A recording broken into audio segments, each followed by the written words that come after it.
What's up? What's up? What's up, fam? Salute to everybody out there. What's going on? It is the homie in the building.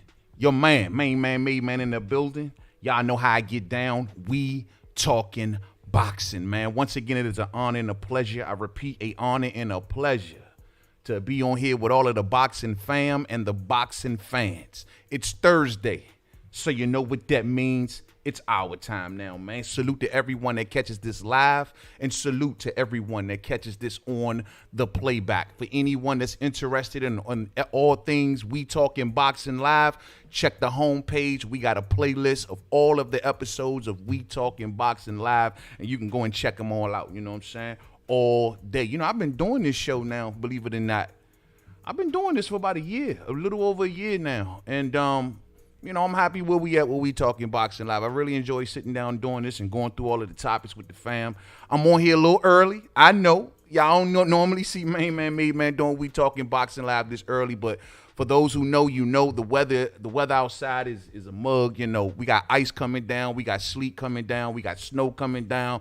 Man, we just got a wintry salad going on outside, you know what I mean? So everyone pretty much home. Government shut down here in the DMV. Everybody be safe out there, man. If you got to go out, man, be safe, man. Drive extra careful. That ice is thick. It's real. I just went out there, and it's not a game. You know what I mean? So everyone be safe. Everyone that's experiencing this wintry weather, wherever you are, I hear Texas has been hit pretty hard. I hear the South is, in general, is just getting hit pretty hard. So, and I know they're not prepared for that down there like that. So y'all, man, stay safe, man. Stay warm. And I hope everybody pulled through this, man. You know what I mean? Pretty soon, the birds going to be singing, the flowers going to be blooming, and we going to be out here in the springtime doing what we do. You know what I mean? So y'all just keep your heads up out there, man. But I'm coming through early because I got a sore tooth, fam, and I ain't feeling too well. So I wanted to just kind of do this, and I didn't want Thursday to pass without doing it. I'm sticking to Thursdays and Sundays for We Talking Boxing Live.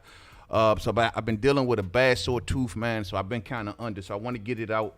Wow, my pain meds got the tooth numb, you know what I mean? Salute to everyone that shows up, man. Yo, Bruce Goes, what's up, family? My main man, 100 grand. What's up with you, champion, man? I appreciate you, Bruce, man, for sliding through and always showing that support, man. Much love to you, man. Much love to you, man. So y'all know I ain't been on in a couple days. I haven't did a video, and let me get this music out of y'all ear, man. Hold on. I haven't done a video in a couple days, and I'll be right in front of y'all in a minute. So I got to play a little catch up. You know, there's a couple stories floating around out here that I haven't had a chance to kind of chime in on. And we're going to play catch up. I'm going to give a full warning at the top of the program. Oscar Valdez versus Miguel Berchelt will get its own live stream and prediction. I repeat, Oscar Valdez versus Miguel Berchelt will get its own live stream prediction. All right, so I won't put it on here for We Talking Boxing for anyone who's interested in that fight. We're going to skip the boxing history at the top, and then we're going to keep on pushing, you know what I'm saying? So y'all already know. So without further ado, salute my main man, Brown on Boxing. What's up with you, man? We just had a foot of snow over here the last 2 days here in Memphis, man. Yeah, man, that's rough, bro. 2 feet of snow. Bro, you know, we get snow like every winter, right? For the most part. And we ain't had 2 feet of snow in, man, decades, you know what I'm saying? Man, y'all keep y'all heads up down there, man. Stock up on that food, man. Check up on your senior members of your family, any handicapped members in your family. Check on them, you know what I'm saying? Stock up on their food and water. And we got to be prepared for times like this, fam. You know, you always keep yourselves an emergency kit or something in the basement. You know, some cans in the basement that you always can rely on for times like this, man. Because I remember the last time we got hit like that up here in the DMV. And let me get this camera on. Hold on. The last time we got hit like that I could recall, like 2 feet of snow, bro, we talking like 96. And I remember that joint, bro, 96, man. Had me and my grandpops having to walk through 1.5 feet of snow just to get to the grocery store, just to find out when we get to the grocery store, the lights and the power is out at the grocery store. Ain't nothing on the shelves. The shelves is bare. But we had to walk miles in 1.5 feet of snow to make it back and make it there.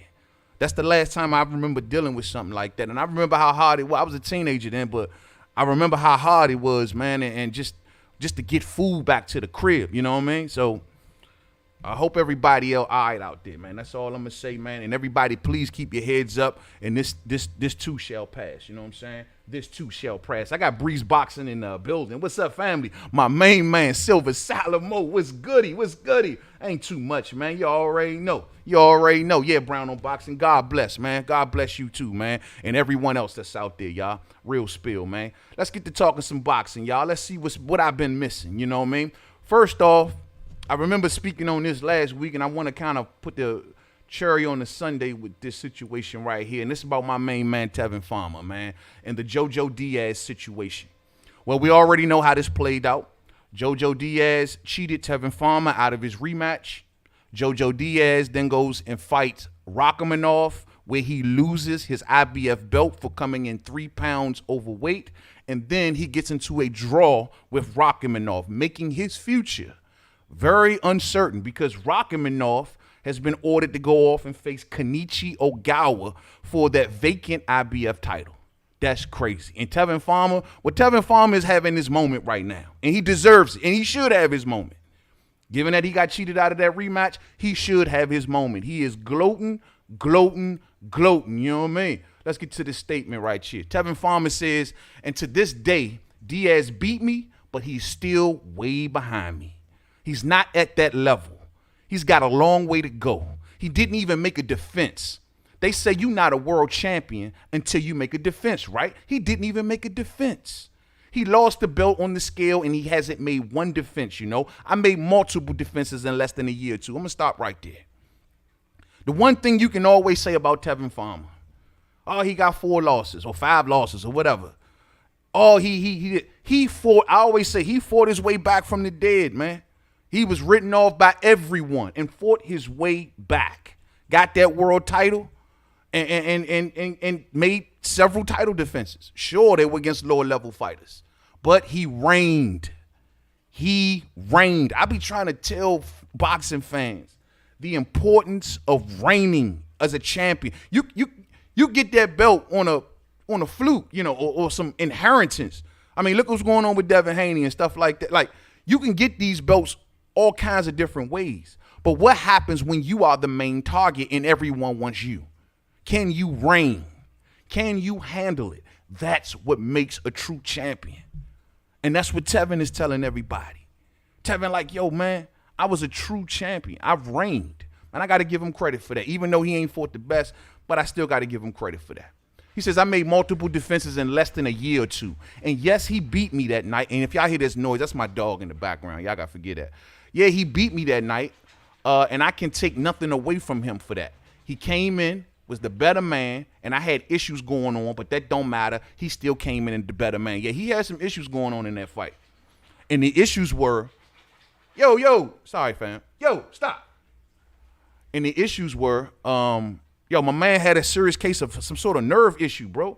Like, my man had the hiccups that fight. Y'all remember? His nerves kept jumping. And I thought they should have maybe stopped the fight, truth be told. But he made it to the end, you know what I'm saying? JoJo beat him, but definitely was something wrong with Tevin that night. Now, Tevin goes on far as when it comes to the rematch with Jojo Diaz. They're asking, like, where do you stand now? Like, will you give this man a rematch? And does the rematch clause still apply? Well, according to Tevin Farmer, no, not really. Right now, at this point, it's pointless.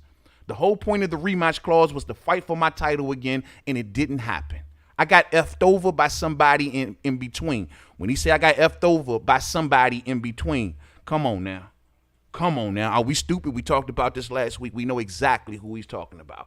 And that is MTK Global. And we're going to refer them again in this particular episode also when we talk about when we talk about another topic. I know they involved in another topic. I think it's Herring and Frampton. So we're going to get to MTK Global, man. This playbook is constantly being played back to back to back in boxing. We've seen it with Fury and Joshua. We've seen it with this situation. We've seen it with the Herring and Frampton situation, which we're going to get to next. MTK playbook is constantly playing over and over and over and over again, and that is to delay, postpone fights. Call off fights, find little loopholes to get out of fights for whatever reason. Whether it be for money, whether it be for relocation purposes, whether it be for just to get out of the fight in general. This playbook is constantly being played over and over and over again. So my man says, yo, somebody messed us over that was in the middle. All of a sudden, JoJo Diaz get with MTK Global and get a new attitude. New hairdo and all that. So somebody in the middle. Who in the middle? You know what I'm saying? He says that I was always the underdog in the sport of boxing. I wasn't supposed to even make it to the level that I made it at. But I did because I stayed consistent and worked hard. I mean, I feel like I'm going to get it again sooner or later. End quote. That's what's up, man. That's what's up. Keep your head up, Tevin. Tevin says he's going up to 135 pounds now. He's going to enter that division. He's still rocking with Lou DiBella. And then I'm hoping if he makes it up to 135, well, there's a lot of smoke up there, man. I would love to see Ryan Garcia versus the Tevin Farmer. I would love to see a Gervonta Tank Davis versus Tevin Farmer. I'm still down to see that fight. You know what I mean? That's only if Tevin is Tevin, though. I don't want to see Tevin coming back with whatever issue he got and it's still there, man, because I worry about his health. But if Tevin is Tevin, man, I want to see all those fights, fam.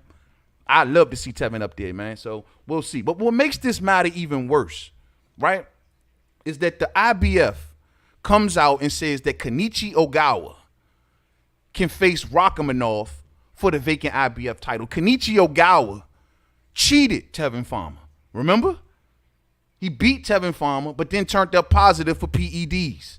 So the title was taken away from him and put back into a fight for Farmer. And that's how he got it back. But at the end of the day, bro, like, this dude cheated Tevin Farmer. He's beat no one. I looked up his box rec ever since the Farmer fight, and Kenichi Ogawa has beaten nobody to make it back to this title fight. But he back. So Tevin got to be feeling extra little salty about that. Like, damn, not only will I get my rematch clause, but the guy who cheated me in a title fight, gets to go back for that title. That puts the cherry on the sundae, champ. And that's messed up. Tevin, keep your head up, fam. We rooting for you, and go make some noise up at 135 pounds, man. All day. Damn, Tevin. Damn. We're going to move on to the next one, fam. You know what I'm saying? What's up, B-Water90? He says, yo, salute, man. Tevin should just hang it up rather than moving up there with them boys at 135 pounds. Tevin has always had some power issues. Fundamentally sound fighter. Speed, got good speed. Always been known for his hand speed, but we always know that Tevin Farmer always has some power issues. He can't put people away. And you know, a lot of those 135ers up there going to say, hey, hit me with your best shot. Let's see what you got. If you can't keep me off you, you're going to have a problem. That was always one of the reasons I thought he struggled with Tank, whether it had been at 130 or 135. Because, y'all, that man hit too hard. And I wonder what does Tevin have in store to keep these fighters off him when he steps up to that top level. But we'll see, man. We'll see. Let's move on to the next one, y'all. Let's go to the next one, man. And just to give a quick clarity for anyone who missed it, man, this was the issue that they had in the original issue. The rematch didn't expire. Oh, I had it on a thing. But he was basically saying that the rematch didn't expire. You know what I mean? And he got finagled out of his rematch clause because they used COVID, just like they did with Deontay Wilder and Tyson Fury. You know what I mean? Let's go on, though. I want to talk about this. I want to talk about this Herring and Frampton situation, right? Now, we just got finished talking about MTK Global getting in the mix, jacking everything up, pushing things down. Same playbook right here. Same playbook. It's like we're talking about this every week now. You know what I'm saying? Carl Frampton, Jemell Herring ain't going down for whatever reason. Now, there's a conflict of reasons here. It seems to me that the Jemell Herring camp is putting the blame on either MTK Global or Frank Warren. But I think it's one or the other.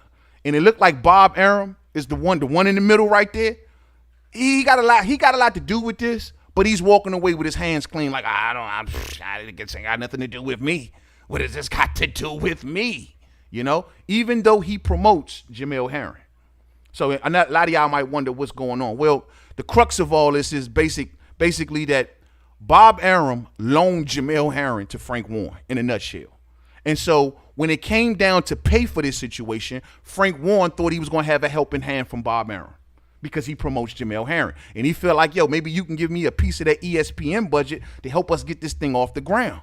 And are you telling me, and is this going to be on ESPN? Because when Frank Warren announced this, he had the BT Sports stuff on there, but Nothing from ESPN.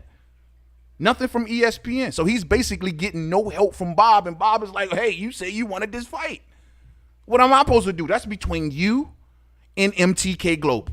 That's how Bob Arum is putting it. MTK Global manages Carl Frampton.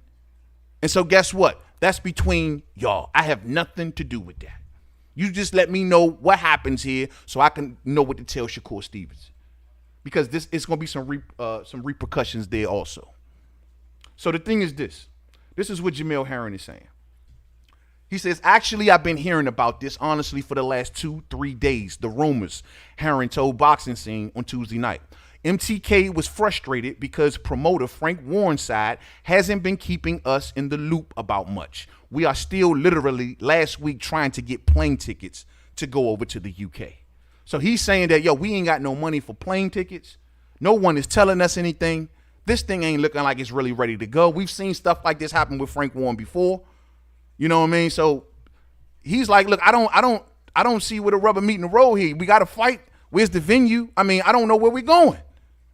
What's going on? So according to Brian Bomac McIntyre, he says this. Bomac ain't buying it because I don't know if y'all heard that they saying that the reason that they are postponing this fight is because Carl Frampton banged up his hand.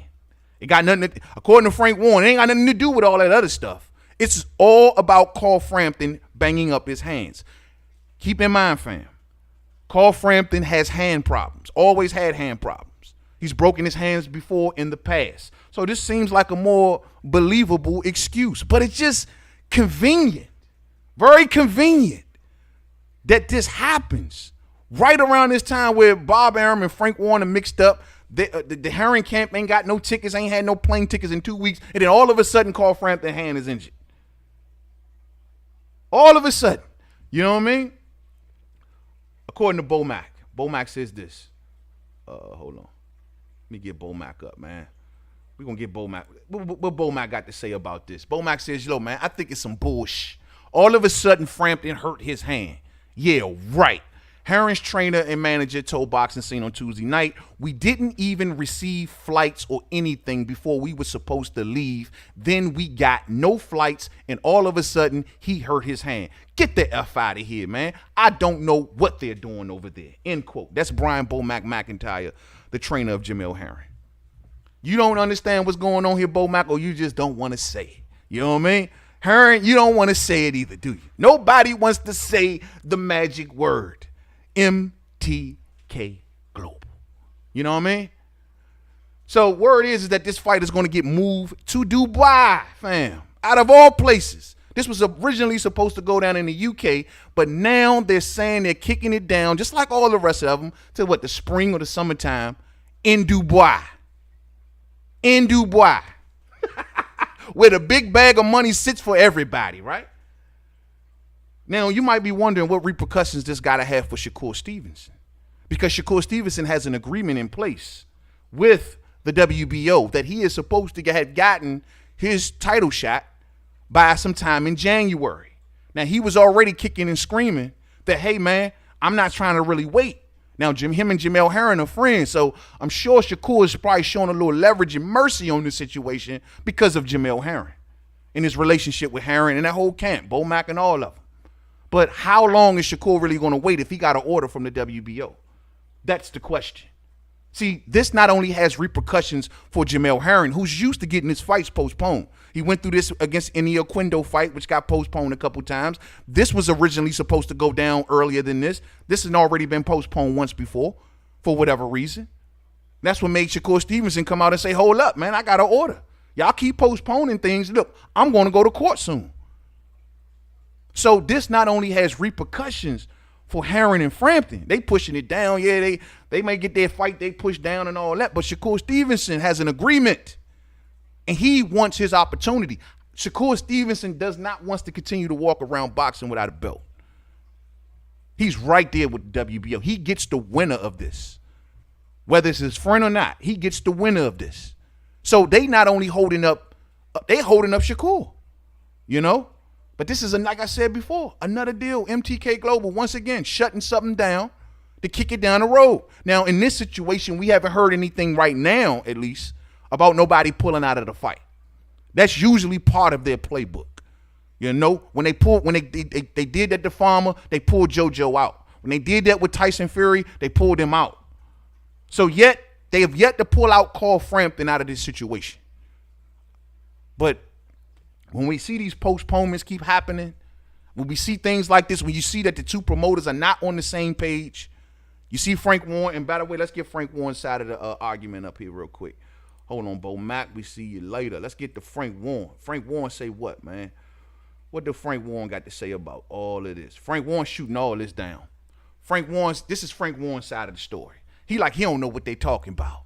He says, Carl called me and sent me a text confirming that he was injured, and we communicated that to Herring's representatives. Regarding not receiving airline tickets or details, our office was in touch with MTK on this via email 2 weeks ago. And as far as we're concerned, it was all in hand. So he basically saying, look, man, I don't know who y'all talk to, Herring and Bo Mac, but look, I've been in contact with MTK and I gave them the tickets. They were supposed to get y'all the tickets. Nobody don't know where the plane tickets at. The plane tickets are missing.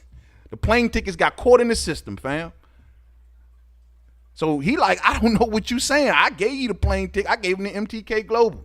He goes on and says that we had no problem staging the fight. No issues with Top Rank. That ain't been reported. All parties are aware of their financial obligations and had agreed to them. I don't want to get into a slinging match with anyone, but the fact is the fight was all set, everything was in place, and then Carl got an injury, which we could do nothing about, end quote. So the injury situation just happens to be the most convenient excuse that they can find. And then from the hand injury, the fight gets pushed all the way down, and they even change venues from the UK to Dubai. Now, take in mind, they didn't name a stadium or whatever in Dubai. They just said Dubai. We're going to Dubai. That's it. Dubai. All right, cool. That don't make sense, does it? That doesn't, so you telling me all of a sudden now you and Bob Arum are on the same page because the reports are saying different. Reports are saying that Bob Arum he's leaving it up to you and MTK Global. You're saying that everyone's aware of their financial obligations and they've agreed to them. But then all of a sudden, it's Carl Frampton's hand. Do we supposed to believe that, fam? Yo, I got La D in the building. What's up, La? What's going on with you? How you feeling, Queen? How you feeling? Much love, much love. My homie Renee Box Young is in the building. What's up with you, man? What's going on? What's up, fam? Salute to Mexico. Salute to Mexico, man. Yes, sir. Hold on. I see my main man, 100 grand. Stormy B, man. What's up, man? What's up? Salute to the main man, Stormy B, man. Yo, go check out the Sensei, man. Go check out the Sensei. He drops that real spiel. That is one channel that you will learn from. If you ain't never learned from a channel, you gonna learn from Stormy B, man. Much love to the fam, man. Much love to you all. For Ben, what's up, man? What's up with you? Herring is signed with MTK also, and I'm sure they'll go ahead with this fight. Facts. Herring is signed with MTK also, but it's just, why is he so out the loop then? Because, so is he saying that not only am we out the loop, but you saying that you think he's saying that MTK's out the loop also? Nah, something ain't adding up here, man. So Frank Warren is saying I'm talking with MTK, but MTK ain't telling Jemell Herring anything. They don't got flight tickets. According to Frank Warren 2 weeks ago, I got the flight tickets to MTK, but Herring and them don't got flight tickets. It's just, it gets janky, bro. It's like every time something about to take off with this situation, it gets janky. MTK in the midst, it gets janky. Everything is going to Dubai all of a sudden. Everything is heading to the Middle East. Fight dates are getting scrapped, everything. I don't know. I don't like it, and every time it seems like, and don't get me wrong, I'm a fight fan. If you put on the best fights, I don't give a damn what suit you are. You know what I mean? I don't care what side of the street. I don't care if it's MTK. I don't care if it's Top Rank, PBC, whoever. Just make it happen. But don't keep scheming. Don't every time you get involved, things fall apart. You know what I mean? So I'm just tired of seeing it, man. I mean, look at, even with Tyson Fury and Deontay Wilder in the rematch, man. Like, they were walking to the table when Frank Warren and PBC were just doing. It was an easy thing. I mean, easy. No problems, no headwinds at all. The second they get involved, everything breaks down. Everything becomes a headache. Everything becomes impossible. Fights getting canceled, rematch clauses, arbitrations, mediations, proclamations, and declarations. So, man, MTKO, man, make it easy for us. That's all I'm asking. Make it easy for us. I hope this fight gets off the ground. I don't know what repercussion. Like I said, Shakur Stevenson got to be pissing mad right now. You know what I mean? Shakur Stevenson got to see this news and say, you know what? Me and the WBO need to have a conversation. Y'all told me that I was going to get my shot by January. Y'all told me, and he's threatened legal action in the past over this situation. Now, it would be a travesty if this thing got to go down the line and they snatch that WBO out of here for whatever reason because of the Shakur Stevenson situation. I mean, don't you think that's playing out in the background too, y'all? Shakur ain't with MTK Global. That's it right there. Shakur ain't. The longer this takes, the longer Shakur gets a shot. That's your answer right there. Let's move on, fam. Let's move on. This is messed up, man. This is really messed up. This is really, really messed up. All right, let's keep it pushing, y'all. Let me get that last picture off. Hold on. All right. Let's keep it pushing. I want to talk about this now. Ryan Garcia. The Ryan Garcia situation, clout, more clout. Did I say the word clout? Don't let me forget to say the word clout. Clout all up in it, and now Ryan Garcia is looking a little embarrassed out here. You know what I'm saying? Looking a little embarrassed out here, bro. You got Goldenboy, his own promoters, shooting down the Manny Pacquiao fight. They've been shooting it down, though. This statement from Eric Gomez came out a couple weeks ago. He had already shot it down a couple weeks ago. Oscar came out a couple days ago and said this is all just Instagram talk, making Ryan Garcia look like the biggest clout chaser in boxing. That's what it makes him look from his own side. From his own side. That's messed up. So Ryan out here trying to defend himself against his own promoters. He's out here defending himself saying, yo, somebody's lying. I was told one thing, and now I see another thing going down. I was told that I was going to get Manny Pacquiao. I didn't jump out there and do all of this and do all of that on my own. I didn't go to these interviews speaking that man's name on my own. Someone told me to do it, according to Ryan Garcia. Let's get into some of his statements, man. Young Ryan out here, man, getting busted for clout chasing, man. Busted for clout chasing. Oh, let me get Frank Warren's mug out the way. All right, hold on. Getting busted for clout chasing, man. Look what Ryan Garcia got to say here. He says, yo, man, here's the thing. I'm going to clear this the air once and for all. I'm tired of people saying that I'm doing these things for clout reasons. Mainman Mademan saying that, you know what I'm saying? First of all, I do not even need that. I don't need anybody to boost myself up. I do it because of the fans. They want to see these things, and it gets people excited. We want to see these things, young Ryan. That's the point. We want to see these things. La D in the super chat, man. Much love to you, family. Much love, and thank you for your support. Salute, Mainman, and DC. Man, salute to you, La. Thank you for your support. Much love to you. You know what I'm saying? You already know. But yeah, man, he basically coming out and telling the world, like, yo, man, I'm not here for clout. I'm here to try to make this happen. He goes on and says, yo, first of all, he said, I don't need it. Okay, cool. You got all of these millions of Instagram followers and social media followers. You do need it because these folks ain't going to the box office, homie. So don't say you don't need it like you some super duper big star. You are a internet sensation. You know what I mean? I will give you full credit for that. And that's if those internet followers are real. You know, and nowadays you can buy things and make things look real. So if you know they are real, then you are an internet sensation. That doesn't translate to the ring. I really wanted to fight Tank. After the fight with Luke Campbell, I gave the fans the chance to pick between Haney and Tank, and they said Tank. I mean, of course, Tank is the more commercially known fighter. If you put that in a poll, most people probably know who Tank is. Do they really know who Lil Devin is? Do they know who Devin is? I mean, boxing hardcores, I mean, I ain't gonna lie, Tank will come out on top of that all day. Most people, even a hardcore fan, would still pick Tank. You know what I'm saying? they still would pick Tank. Mike 202 in the building. What's up, family? What's going on, Mike? Man, hold on, bro. Come on, man, you from the home squad, bro. Come on, man, you need that blue suit. Salute to you, Mike. You know what I'm saying? Salute to you, man. What's up with you? But yeah, man, he definitely needs this, man. He definitely. But most people would have picked the Tank fight anyway. He says so I go on. He says so I go and I started to promote the Tank fight because that's the fight that I want. So in the others to get a fight going, you promote it, right? True. And Tank was partaking.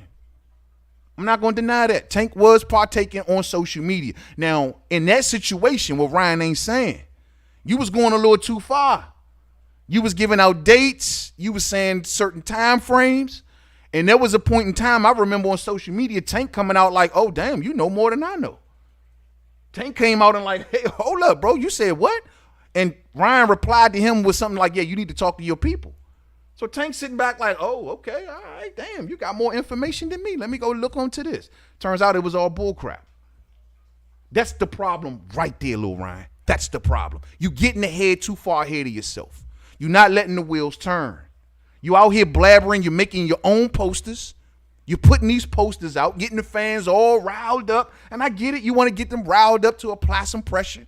Maybe on Manny Pacquiao or Tank or whoever. But you're getting everyone riled up. And you far ahead of things before the suits even had a chance to work anything out. Because it's no way that your suits is telling you, bro, you just told Instagram talk. Gomez like, ain't nothing can be done here. What are you talking about? Ain't nothing. They called us, they contacted us, but there's nothing that can be done at this moment. They're probably asking for too much money. We see Manny Pacquiao running around asking for $40 million. Who knows what the case was? But the point is that Ryan, you got ahead of the Tank story because Tank was even caught off guard. And now it seems like in this Pacquiao story, you got a far ahead of that. So it makes us all wonder, yeah, those are big fights. But let's just put a little reality into this situation. More than likely, champ, you're going to go face Linares or Javier Fortuna. And I'm going to keep it 100. I want to see you win those fights, whichever one it is. I want to know, can you get through that? Was Luke a fluke? Was Luke a fluke? He knocked you down. Your footwork looked a little jumbled, it looked a little off in that fight. Your defense was a little iffy in that fight. How would you really do against Jorge Linares and Javier Fortuna? Let's keep it 100. See, it's easy to run around and say I'm the golden child, and because you're the golden child, right? I'm the golden child, and I'm Mr. Gatorade now. I'm famous. I'm big and famous, so I ain't got to fight those guys. Oh, yes, the hell you do. I don't know what makes you think that, Ryan, that you can go from Luke the Fluke to fucking Tank just because it's pop. Let's see how good you really are. Why get there just to get knocked out or say that you ain't ready? Because you don't look ready for the top floor after that Luke Campbell fight. I'm just being honest with you. Do y'all really think that Ryan Garcia is ready for the top floor, fam? Do y'all really think that he's ready for the top floor after that Luke Campbell performance?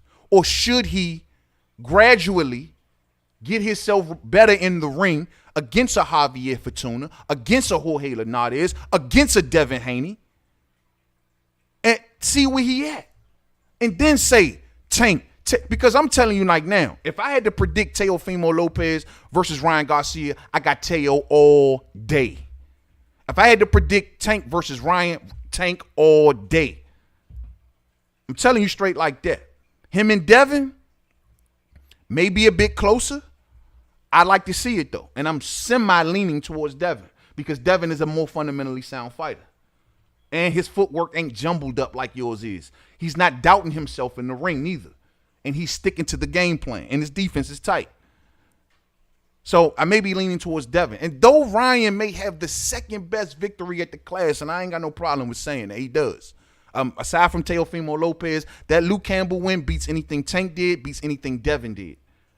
I think Luke Campbell would have probably beat that version of Yorkis Gamboa. So it could be argued that he has the second best win at the class. But that don't mean you the second best fighter at the class. So you need to be concerned, bro, because all of this hype that's surrounding you right now could be gone at the snap of a finger if you jump out there and you lose too fast, especially in devastating fashion. Let's see if Gatorade gonna come calling in. But then back to this situation, it just seems to me that Shawty got a little ahead of himself, man, in this situation and in the Tank situation. He goes on and says that I planted that seed early. Let's get it going. Tank agreed to it. We didn't agree to it on paper. Listen to this. We didn't agree to it on paper, but verbally, people got to stop saying that I went to Pacquiao. So you got no agreement. You know what I mean? But you hyping the fight. You said it was a verbal agreement because I don't see you being able to face Tank, fam. I want y'all to know my position is I don't see Ryan Garcia versus Tank going down. I just don't see it. Politically, I don't see how they make that happen. Ryan Garcia is obligated to DAZN, and he just re-signed with Goldenboy. So he is obligated to DAZN. Tank ain't going to fight on a app. He didn't fight Tevin Farmer on that app, and he ain't going to fight you on that app. So how the hell is this even possible? DAZN has the exclusive rights to show the Goldenboy fighters. That's just the crux of the matter. It would be more plausible and easier, and this is what makes this all confusing, if you was to go and face Devin Haney. You are his mandatory. Y'all are on the same network. There is no political mumbo jumbo right there. It's a simple phone call away. DAZN will be more than happy to probably have that fight. There ain't no reason. And Ryan Garcia I notice he says a lot of names. He talks about a lot of situations, Pacquiao and Tank. When are you going to mention your mandatory, bruh? How are you just skating around, but everyone else be forced to drop titles and they got to do this, they got to do that. They got to write to the sanctioning body for certain exceptions or maybe waivers. But Ryan can just walk around boxing like he don't have a mandatory. I don't know if I've ever seen that before. Not name a Manny Pacquiao or like a Floyd Mayweather. Like he just moving like I have no mandatory. We're the WBC gonna grow some cojones, and say, you know what, shawty? You don't sit your little ass down and fight your mandatory, you will be dropped in the rankings. You gonna do that, WBC? Because you'll do it to anybody else. Y'all lined up 2 mandatories for Devin Haney. 2. So why ain't Ryan feet being held to no fires? They gave him the Luke Campbell fight, right? He did the Luke. He becomes the WBC mandatory. So what is they going to do? They're trying to wait for Devin Haney to go up to 140 so he can vacate the WBC title and then have Ryan Garcia go forward. Is that the plan? Is that the plan? Because regardless of what people be running around here talking about, and I've had my days on saying it, email champion or whatever the case may be, the fact of the matter is that Ryan Garcia is Devin Haney's mandatory. Devin Haney ain't got to fight nobody to earn a fight with Ryan Garcia. Period. The same way that a lot of folks be running around, oh, Jamal Charlo, who has he fought? Why does he deserve the Canelo fight? He deserves the Canelo fight because he was next in line. And he allowed Canelo to go face Gennady Golovkin. He was a champion at 54. He moved up to 60. He was supposed to get his shot. He ain't got to fight nobody else. This selective reasoning, oh, it's okay for that person, but ain't okay. That shit got to get out of boxing. They all should be held to the same standard, including Ryan Garcia. I seen Jemell Charlo had to face 2 mandatories back to back right around that time when he knocked out Erickson Lubin. Certain people got to have it that way, but Ryan can walk around boxing and say, I ain't thinking about Devin Haney or my mandatory. Anyway, let's get back to this. He says, and I quote, I said about Pacquiao during my promotion on DAZN of my fight against Campbell, that would be my dream fight, and that's what I see after I fight Tank. So it's not like I was calling him out. So they call me this, they call me this is the truth. They call me and say, hey, this is a possibility. So Ryan is trying to make it like, yo, I got the phone call. And listen to the words that he just said, though. And this is what I'm saying. Shawty, you too fast. This is a possibility. Let us work on it first. Let's see what Pacquiao talking about. Let's see the numbers he asking for. Let's see what his people talking about. Let's see what options he got in front of him. Maybe he got better options. You don't know.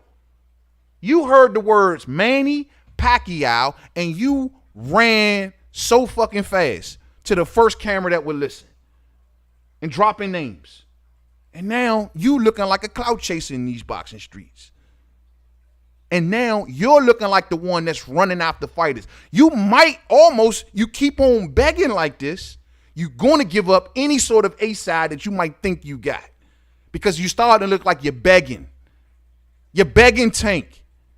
You're begging Manny. You're ducking Devin. Don't even mention Teofimo's name. And that's what it is. I don't know what this kid just think he was going to have everything just handed to him. I've been saying that about this kid for so long. Your little spoiled ass. Crying Ryan. Let's go to some more of his quotes. So he says that he got the call, and he said this was only a possibility, right? Let's keep it pushing. Let's go to his next statement. This is what Ryan got to say. So when I released that poster, he's talking about the poster of him and Manny Pacquiao. Well, that's why I was saying he was getting ahead of the game. So when I released that poster on Instagram of Pacquiao, they was all excited about it. Oscar was talking to me, I can make this fight happen, blah, blah, blah. I'm like, cool. He even came to me, so I don't understand. I posted it. Obviously, some people said I shouldn't have posted it, and others say that I should have.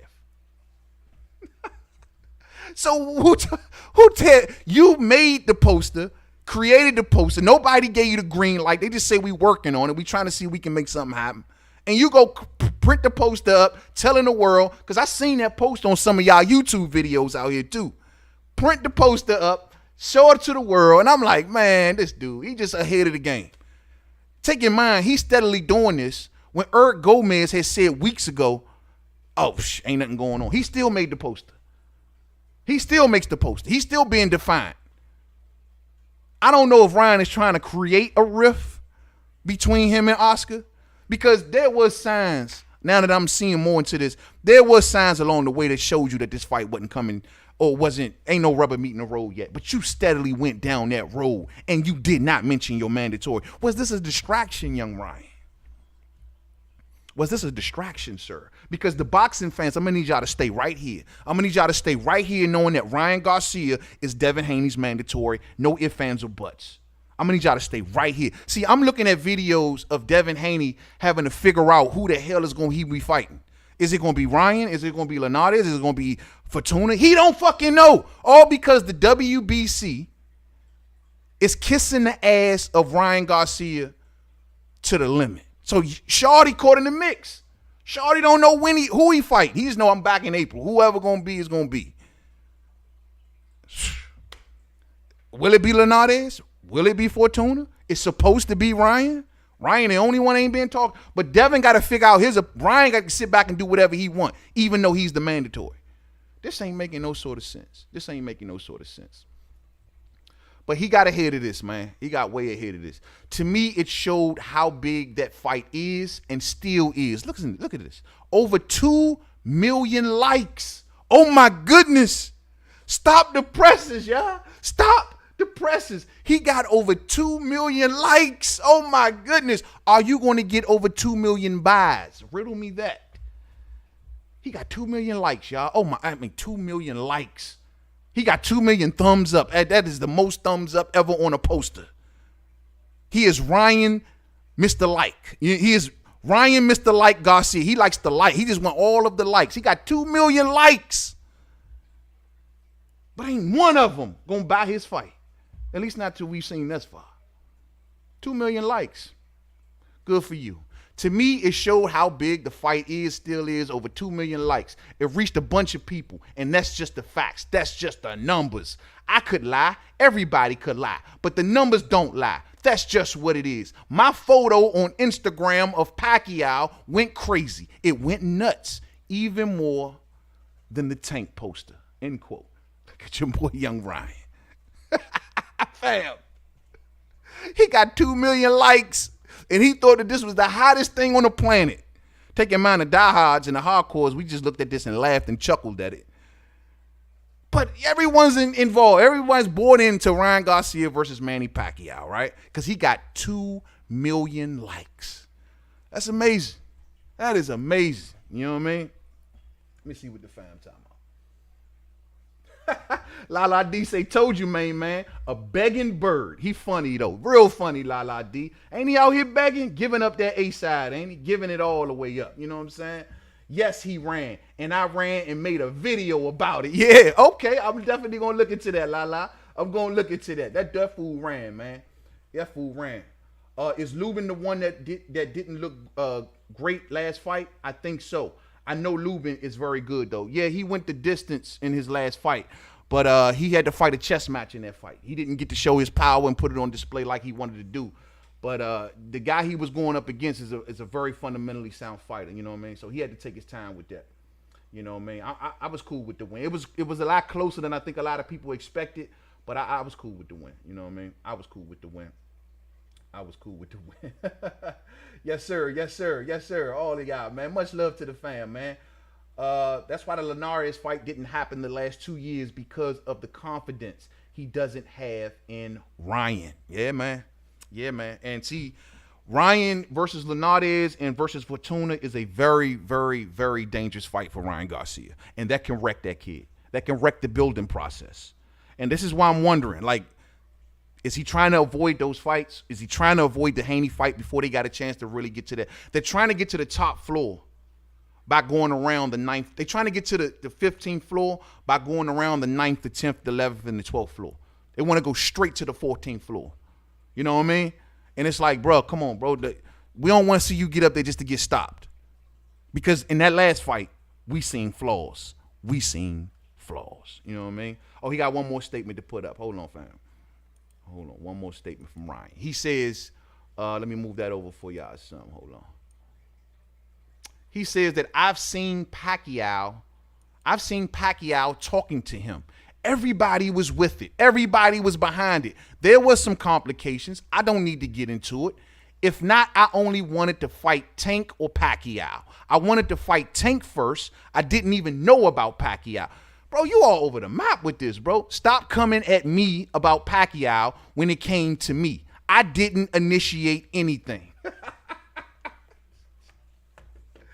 So somebody told you that maybe, just maybe, you'll fight Manny Pacquiao. And you run out there, make posters, jump on every interview, doing all of these live streams on Instagram, trying to make everybody forget about your mandatory. You overdid it. You overdid it. It's like you were pushing it so hard. And I get it. That's Manny Pacquiao. Anybody would be happy to fight Manny Pacquiao, right? I mean, he's a legend. It's the legendary Manny Pacquiao. And Ryan Garcia may look up to him. And for that kid, that would be a big opportunity. But you know there wasn't many facts to this. You knew that there wasn't many facts to this. You know everything was being ran on a maybe. Maybe. Then you threw Pacquiao name out there in front of Tank. Even when Tank was engaging with you. Like, you know what? Yeah, I'm down to do it. Let's just see, what happens. Let's see what Floyd and Oscar work out, boom type thing. But you jumped out the window so fast, like, oh, forget Tank. Oh, Pacquiao, I like you. And now when Pacquiao don't look like he coming your way, oh, now you want to go back to Tank. Man, Tank gonna laugh you out, bro. Tank gonna laugh you out. You looking desperate in these streets, man.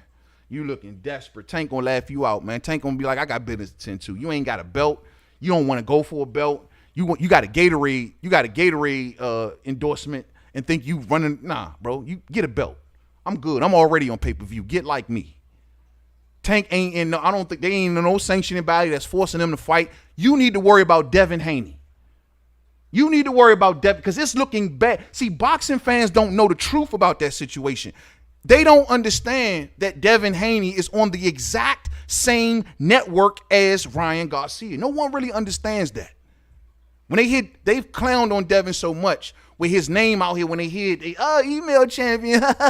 No, the fact of the matter is Ryan is on the same exact network. The same exact network. And he is Devin Haney's mandatory, but he doesn't even mention the name unless it's in a joking fashion. It is what it is. Boxing 2021. I tell you, these kids. But this kid got too far ahead of the game. Simple and Simon. You know, man, I'm going to leave this right here. He got way too far ahead of the game, and he making himself look like the biggest clout chaser in boxing now because his own side burst his bubble. You know what I mean? All right, Ryan, get the hell off the screen. You know what I'm saying? It is what it is. It is what it is. Yeah. Once Frampton lose to Herring, 100 that he retires. I think so too, fam. I think so too. I think Frampton is done after that. He got. I mean, what else does he have to go for after that point? I mean, this is his last hurrah. His last hurrah. And I think Herring gonna give him that business, man. I think Herring is gonna give him the business. Let's talk about this real quick, fam. This Joe Joyce, Oleksandr Usyk situation. Y'all heard the news? So word on the curb is that Joe Joyce and Oleksandr Usyk has been supposedly ordered by the WBO. And that's according to the many reports that's floating around out here in the internet world. I went over to the WBO's website. I seen nothing. I go over to the WBO's social media. I don't know if they posted it. I ain't seen nothing. This is just according to a lot of media reports. And this could be true. I'm not saying it ain't, but I just remember how Oleksandr Usyk and his side carried it when the last time we were swirling around news reports. And that is, they said that, you know, when they was coming out that Joe Joyce and him going to fight, Usyk's side came out and was like, that was all crap. We haven't heard anything about step-aside money. No one's called us and said they're giving us any money. So they're not saying that they don't want to take the fight. They would take the fight, but they want to get paid off first to step aside from Oleksandr Usyk's mandatory situation, and then they'll proceed towards Joe Joyce. That's the Usyk's position. Now, I told y'all, I say, yo, when it comes to this situation, this was the easiest obstacle to figure out. So them figuring out the Usyk obstacle when it comes to Joshua and Fury, well, that don't surprise me much. This wasn't even the only route that they could have went. They could have went a whole nother route. Bob Arum has a great relationship with Usyk's manager, who also manages Vasyl Lomachenko. There's wiggle room there. You know what I mean? So there was always wiggle room there. They just decided to do it in this fashion. Now, like I said before, there's no article out here mentioning anything about step-aside money being offered to Oleksandr Usyk. So Eddie Hearn could be out here just talking a bunch of fluff. You know what I'm saying? Real spill. But according to him and according to all of the publications, this thing has been ordered by the WBO. Now, we know this is going to be if it happens, it'll be a rematch from their amateur fight from back in the day, where it was a real good fight, man. That fight's still here on YouTube. Y'all can check it out. Real good fight. It was a real good fight. Now that they are pros, I favor Joyce. I think there's something different about Joyce that boxers going to have to catch up and figure out. His slowness, his awkwardness, his constant jab, his ability to take punches. These are all of the major factors with Joe Joyce. Oleksandr Usyk, you're going to be able to move. He's going to move and pop. He's going to move and pop, but how long? And what happens when the legs slow down? What happens when Big Joyce corners him? Laying down the big boom. You know what I'm saying? I'm rocking with Joe Joyce here. If this happens, and I'm not 100 on this, but if this happens, I like Joe Joyce in this situation. You know what I'm saying? I like Joe Joyce. Now, if Usyk is smart, and from what I'm hearing from his side, you better be asking for a very substantial step-aside fee. Minimum. If I'm Usyk, I need what I would have made in that fight. I mean, that Joshua fight. You know what I mean? Because you passing up on a major opportunity. And most importantly, it's already being said that, of course, the winner of this supposed to face the winner of Fury and Joshua. But we all know at that point, the winner of Fury and Joshua, if it happens, and I'm not 100 on that. Don't quote me on that, fam. But if that happens, they're going to vacate the WBO. So the winner of this will basically be going for a vacant WBO. And you're going to miss your glory from Anthony Joshua, Oleksandr Usyk. I think that's just dumb, bro. That's just me, though. That's our man career. I think that's stupid. I think that's dumb. I think you will have more than enough opportunities to get Joe Joyce, especially with y'all history. But you ain't going to have a lot of opportunities to get Anthony Joshua. And they've been flicking you over for the last few years. Throw him Derek Chisora. Throw him this guy. Throw him that guy. Keep him busy. Man, you are the former undisputed champion at cruiserweight. Bruh, you should have been got your shot. Maybe wasn't ready for the heavyweight division, but you should have been got your shot. So we'll see how this works out, man. We'll see how this works out. Stormy B, man, say, yo, man, he gets slept all day. I think Joyce walks him down. I think Joyce cuts him down and lays down that boom, dog. I think that jab stays consistent. I think him hunting him down stays consistent. And Usyk as a heavyweight is not going to move like that for 12 rounds. He ain't. He's going to get slowed down. And Joyce hits hard. Do not get it twisted, fam, that you see them punches coming slow, that you don't think they hurt. They hurt. He's big. He got a lot of size, a lot of girth. This is a big man. Oleksandr Usyk is definitely going to have his hands full. And it would be a shame if that dude loses and don't get that Joshua fight. This is a dumb move, bruh. That step-aside feed better be beautiful.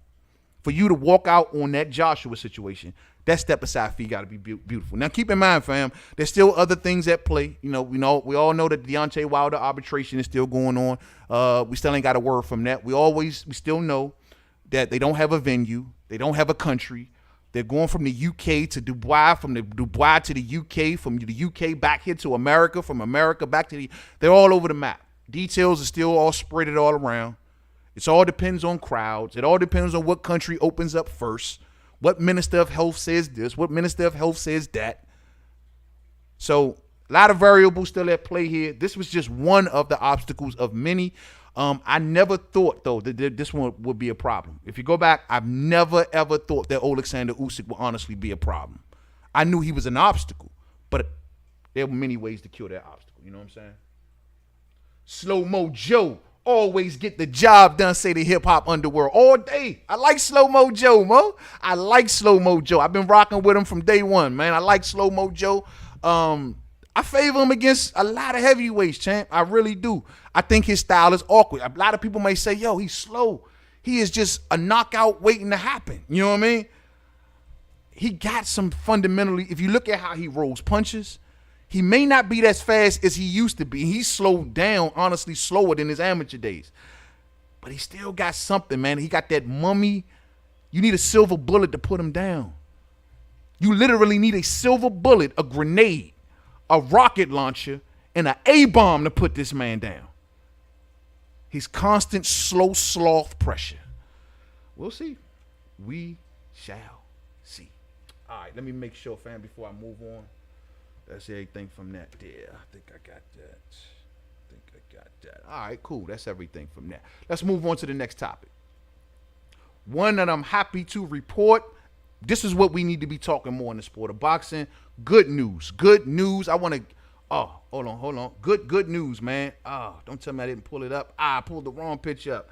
No worries. I want to talk about Brian Castano and Jemell Charlo, the Charlo situation. Oh, here it is. All right, so we know that Castano recently defeated Patrick Teixeira over the weekend. And prior to the fight with Patrick Teixeira, Brian Castano was steadfast on what his plans would be. And he said he wanted to go for the undisputed championship. He wants Charlo before the fight. Now, normally what happens in these situations, right? These fighters talk like that. They get the fight, they get the belt, and then they start switching up. Not Castano. And I love it. This fight is a stepping stone for my career. It's not the same to win a title in Argentina as to do it in the United States. Hold on, let me read from here. As to do it in the United States.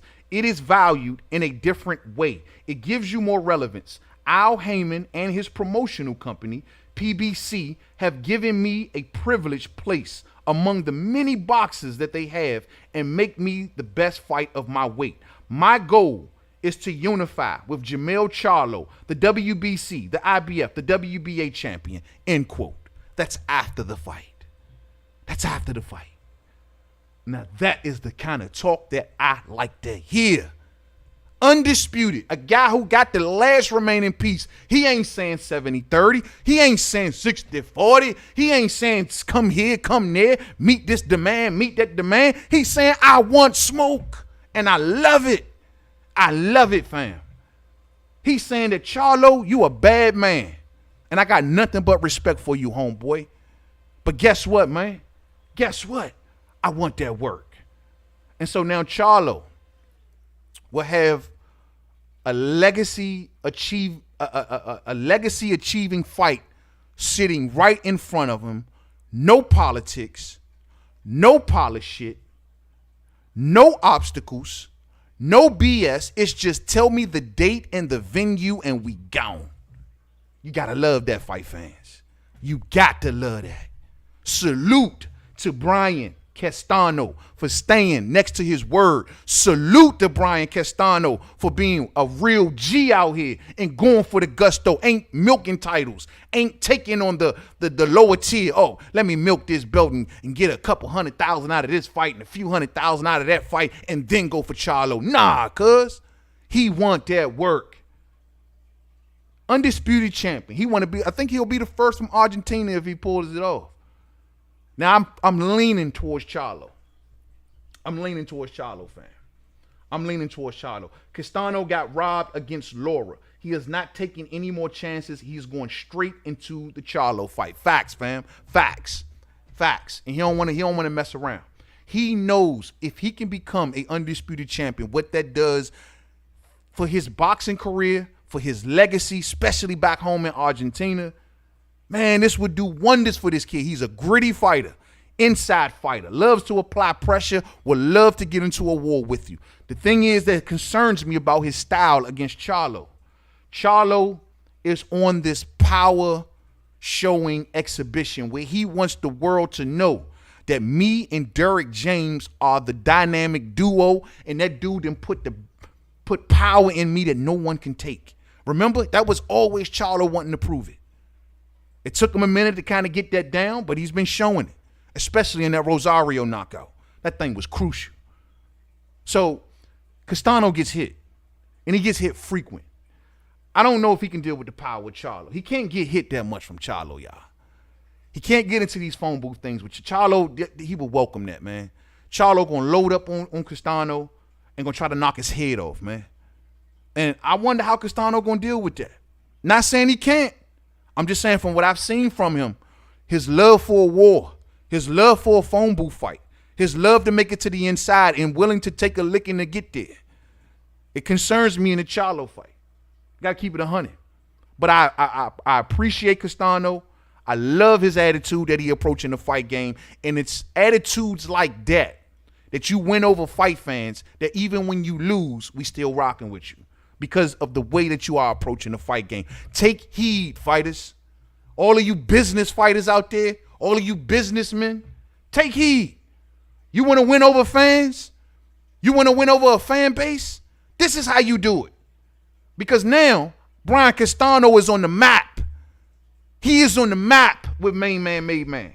And I will be watching him and following him, all because of his attitude and his approach to the fight game. That's how you win over fans. Boxers, not making up posters and getting a Gatorade commercial and thinking you the big shit. No, actually going and taking the fights that matter. Much love to Brian Castano. Argentina has a long, Bruce says, Argentina has a long history of great boxers. He comes from a long line of champions. Facts. Big facts. That's why I say I think he wants, man, he got a great opportunity with this undisputed thing, man. I can't recall an undisputed champion from Argentina. Maybe one of y'all can think of one, but I can't come up with one off the top of my head. I believe he will be the first.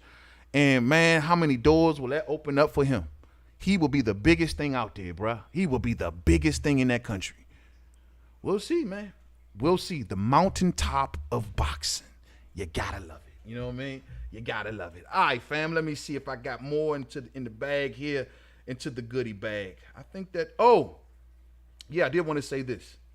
I got some more with Castano. Another beautiful thing that I'm glad for Brian Castano. And I don't know if y'all remember, but they were trying to get him, push him out of the Patrick Teixeira fight. Bob Arum, the promoter of Patrick Teixeira, wanted Patrick Teixeira to face Tim Tszyu.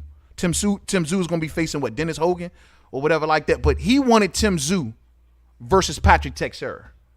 And so, because Bob knew when Castano won that belt was going back to PBC. And he ain't got no more rights to that belt. Ain't no telling when that WBO belt is going to make it back over to the top rank. Ain't no telling when. So guess what, Bob? You lost one. You lost one.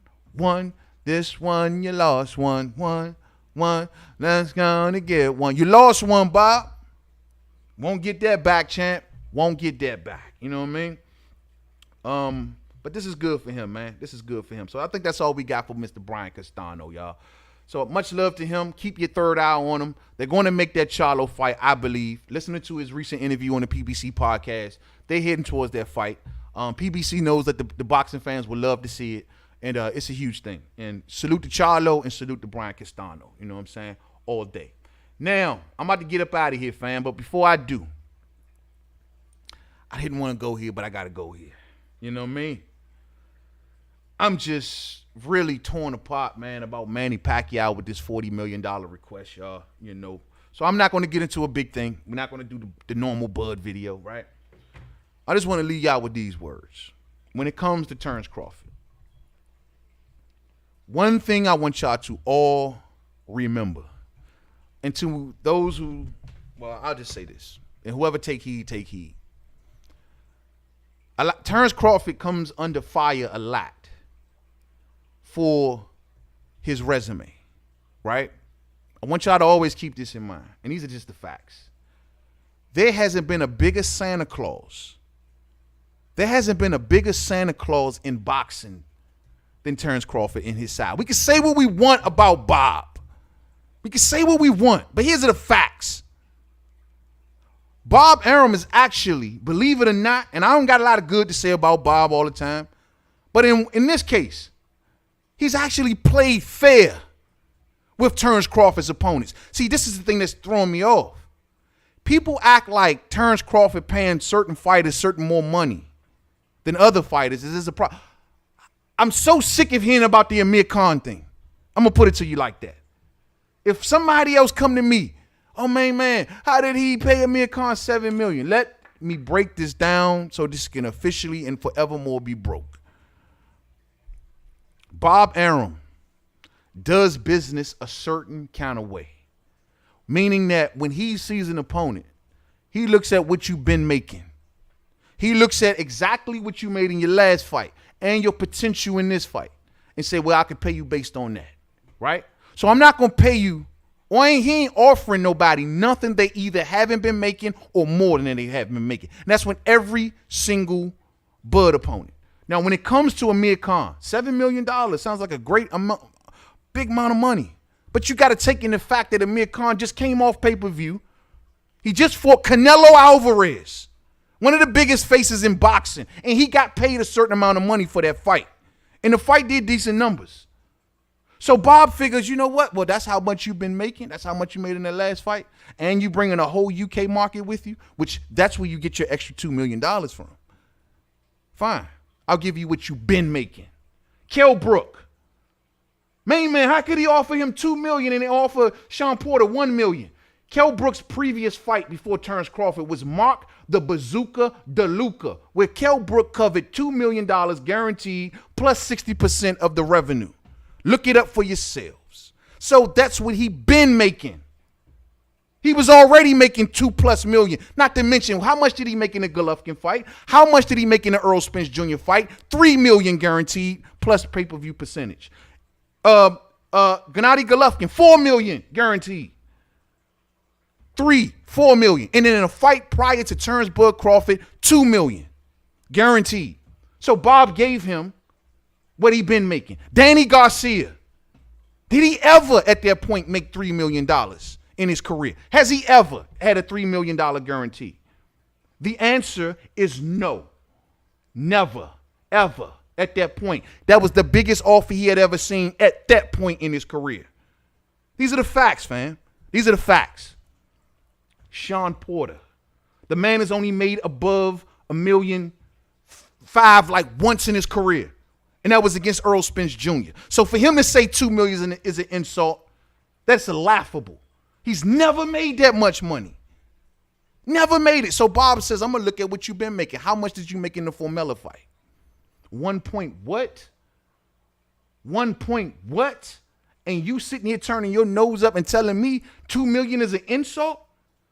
When you got $2 million in your biggest? And that don't make no sense to me. Right? My man Bud and his side has been Santa Claus, fam. Those are the facts. So say what you want about Bob. I got Manny Pacquiao saying I need $40 million. He wants his biggest. He can't get that with no one outside of Floyd. So he wants his, second biggest payday of all time. against Terrence Crawford. So, fam, if no one knows Terrence Crawford, if he's obscure, his numbers are sorry. How the hell has all of them been offered their biggest payday or requested their biggest payday from this man? How does that go that way?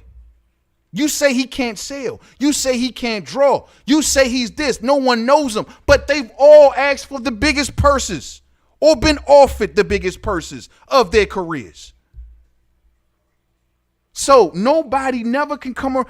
Bob Arum is just, honestly, and I hate to say it, but it's the facts. He is just giving you what you've been getting or better. In a pandemic, you made those numbers outside of a pandemic. And he's still giving you those numbers inside of a pandemic. You feel me? $40 million, Manny Pacquiao. You want $40 million. Now, I'm going to say this. I'm going to save that. I was going to go into what I blame Bud if he took this 10-40 split. I'll save that for right now. I'll save that because I got some facts to go with that too, but I'll save that. I'm going to wait and sit back and see what the fighter do because I don't like to get ahead of the fighter too much. I'll react according to how he reacts. But at the end of the day, always know something, fam. When people say that Bud ain't this and he ain't that, he ain't offering nobody nothing. He can't move no numbers. They've all had their biggest paydays with him and all offered such. Always remember that. Always remember that. I think Lala says, I think Porter deserves more than $2 million versus Bud. Based on what though, Lala? Based on what? Just because he almost beat the good guys? Based on what? He can't draw. People tell me that Bud deserves 60-40 against Earl Spence because of his drawing power. So if it's about drawing power, Sean Porter can't draw. So what generates him to say I deserve more than $2 million? I think 1.5 to 2 would suffice. That's just me. But I don't know other than his name and his hoping for an action-packed fight. I think Bud stops him in maybe 7 or 8. You know what I mean? I think he stops Sean Porter. And even if he beats Sean Porter, trust me when I tell y'all this, he's not going to get no credit. I'm already there. Y'all ain't there yet. I'm already there. Say I can see the future, whatever. I'm already there. He won't get credit. It honestly going to be seen as I ain't going to say a waste of time, but he won't get credit. He won't get credit. They're going to say this person beat him, that person beat him. He was at the end of his career, blase, blase, blase, blase, blah. Like they did with Kell Brook. Kell Brook fights bigger fighters, harder punching men. Bigger fighters. But he was this, he was that, when Bud beat him. Amir Khan, undefeated at welterweight. He was undefeated at welterweight. But when Crawford beat him, he wasn't this, he wasn't that, he wasn't this, he wasn't that. You know what I mean? Jeff Horn has the biggest win at welterweight. No one has passed him since. But when Crawford beats him, it's, Jeff Horn was this, Jeff Horn was that, and Jeff Horn was this. So I'm a firm belief that if he beats Sean Porter, he will get no credit. And I'm just keeping it 100. You know what I mean? That's probably why he says I prefer the Manny Pacquiao fight over the Sean Porter fight. That and amongst many other reasons. I'm just saying, fam. So I want y'all to always walk around knowing that these dudes ain't never seen a paycheck like they either asked for from Terrence Crawford or he's offered them. It's never happened. And those are just the facts. And I did someone challenge me on that all day. You know what I mean?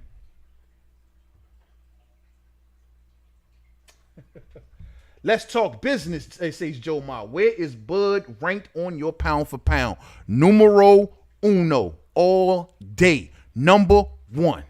And I always say this, Mo.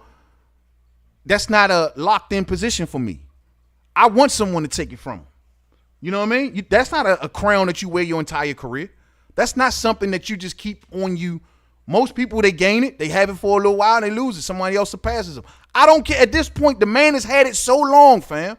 He's had it so long where I don't give a shit if someone come and take it. He don't do nothing but get persecuted for it anyway. He's had that shit for how many years now?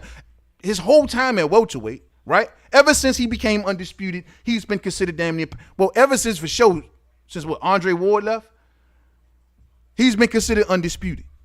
I mean, number one pound for pound. How many years has that got to go? Somebody can surpass him all day. If I would be more than happy to sit on this platform and say, you know what? Such and such put that work in. They did everything the right way. I got to place them number one pound for pound. But I don't do it just for the sake of someone has to surpass him. This man has beaten and stopped world champions while moving up, while translating up in weight. So when we go by the old school definition of how if this kid would look as if he's a heavyweight, well, he's showing me when he moves up in weight, his style is still dominating other fighters. I can't say that about a lot of guys. You know what I mean? That's one of my criteria for pound. But that's just me. Facts, la. Facts. Made Khan look like a joke. 40-40-20 to the winner. I love that. I love that, D-Ray. I would love to see something like that happen. You know what I'm saying? I would love to see something like that happen. The last man to go to 12 with Bud was Postal. EJ last KO. Chump. Chumpo. Oh, yeah. Yeah, facts. My man on the knockout streak, man. A straight, what, 8 fight knockout streak now, man. That's unheard of, including champions, spanning different divisions.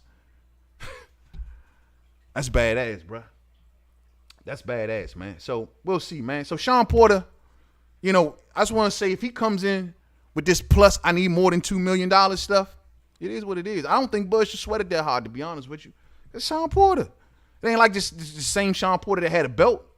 You know what I mean? You know, I like Sean Porter and all that, but bro, you gotta be reasonable, man. You got the biggest opportunity of your career, right? At least, you know, in front of you. I don't see no other opportunities in front of you that's gonna top this. A world champion. You're going after the number one pound for pound fighter. You're matching your biggest payday. You know what I'm saying? How is this a lose-lose situation in the pandemic? Riddle me that. How is this a lose-lose situation again? You don't lose, Sean Porter. You don't lose. I'm going to tell you what you're doing. You milking time, bruh. You know damn well you want to keep that WBC ranking. You know damn well that's the reason you milking this time. Saving face to the public, ain't you? It is what it is. I don't want to go off too much. Y'all know how I get whenever I start talking about a Terrence Crawford fight. You know what I'm saying? Much love to y'all, man. That's it for the homie today, yo. I'm out of here, man. Much love to each and every one of y'all, man, that stopped through and hung with me early today, y'all. Y'all know normally we do this We Talking Boxing thing. We normally do it later in the evening. But like I said today, man, I got some things I got to wrap up. And plus, man, eventually this pain medication going to wear off with my tooth. So I got to get that going, man. But much love to each and every one of y'all. I see each of y'all, man. I see Mike in the building. Mike, where you been, man? I was hoping you came in on this Crawford topic, man. What's up, Mike Ryan? Man, I'm going to read that comment in a minute. Give me a second, man. D-Ray, thank you, family. Stormy, man. Thank you, Stormy, man. Much love to you, family. Mike 202, La D. Bruce goes all day, the hip-hop underworld. Lawrence D. Herrera, I see you. You know what I mean? All of y'all, man. B-Water 90. You know what I'm saying? DJ Zion Love, my main man. Slid on through here. What's up, fam? Yeah, man, you already know. You know what I'm saying? DGO, I see you, fam. I see the whole fam that came on through and showed up for the homie. Much love to y'all, man. Y'all enjoy the rest of y'all day, man. Much love to y'all. Thumbs up on the way out if you did not hit it on the way in. Stay safe out there, man. This was just a lot of fun. This was very entertaining. You know, we ain't taking no bad vibes or emotional bad vibes with us, man. Leave the stream in good spirits. Hit that thumbs up for me. If you're just seeing me for the first time, hit that subscribe bell and that bell icon. That way, every time I upload, you rocking with the homie. Much love to y'all. See y'all real soon, man. Check out the vid soon and look out for that Oscar Valdez, Miguel Burchell prediction and breakdown where I would do that on a live stream on its own. Much love to y'all all. I got to get out of here. This tooth is killing me, man. Much love to y'all all. Thumbs up for me. And until the